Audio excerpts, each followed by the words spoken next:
ang pigurulay na mga kahapon, igwa pong nagre-report na almost every day daw, nag-8 hours and so forth. Yeah. But sa samuyang record po, igwa pong interruption. But lahat pong interruption, igwa po na causes. Ang saro po ding nagdudulot, kaya po nagkakaigwa kita kipagputol ning mga linya, iyo po ining linyo tang na namamatian po ba ngunyan, Sir Henry? So, ang load ka po, nagdadakula. Okay. So, dahil sa ang existing tapong linya digdi, pigapod po na mo yung chapsoy dahil sa mang iba-iba pong size kang wire. So, mga sadit pong wire, nagkakapurutol po.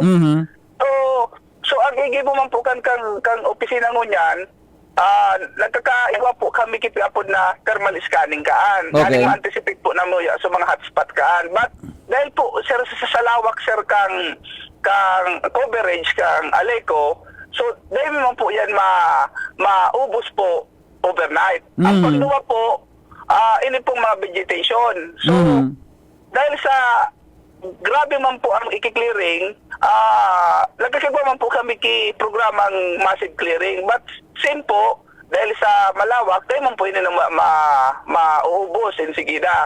Tapos po, igwa pong mga area, example, ini pong sa Washington po baga, nagkagawang interruption duman dahil sa nagkikilat po baga iyo kan sa nung Aldamauran natamaan po duman so poste digdi sa may Astrodome.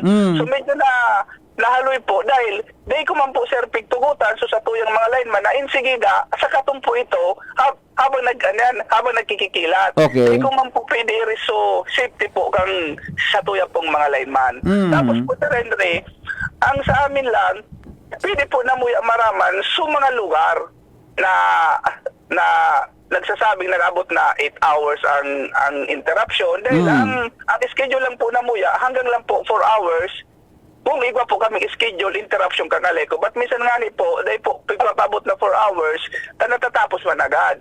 Ang dahil po minsan nasabutan kan sa tuyang mga ibang mga member consumer na pag mga allowing pong interruption, ako po yan Aleco. Ngunyan po, igwa po naman ngunyan KNGCP interruption sa Pulangi Substation, 6 a.m. hanggang 6 p.m. Sa aga po, igwa na lang po interruption 6 a.m. to 6 p.m. sa Malinaw at saka sa Tabaco Substation. So, pigpapabot man po kang Aleco na si Aleco po, continuous man po ang mga programa. Ngani po ayos po ining problema ta po titili po sa kuryente. So, iyo pong pig-agad na mo sa mga member consumer na kunti po na pagsabot. So, ini pong isang pong feeder na prone sa during peak load na nagaw. Ini po, Sir Henry, na porosyon kang daraga hanggang po sa Kamalig. Opo. Nagkakaiba po ng overload, sir, so phase current. So, kunyan, kahapon, nagkaiba kaming load transfer na nagbawas kami duman, ngani po dahil po umapod sa setting. So, lahat man po na cause kang interruption, igwa po na cause, pig-adalan may man po, tapos, nagigiba naman po, Sir Enrique, solusyon. Opo.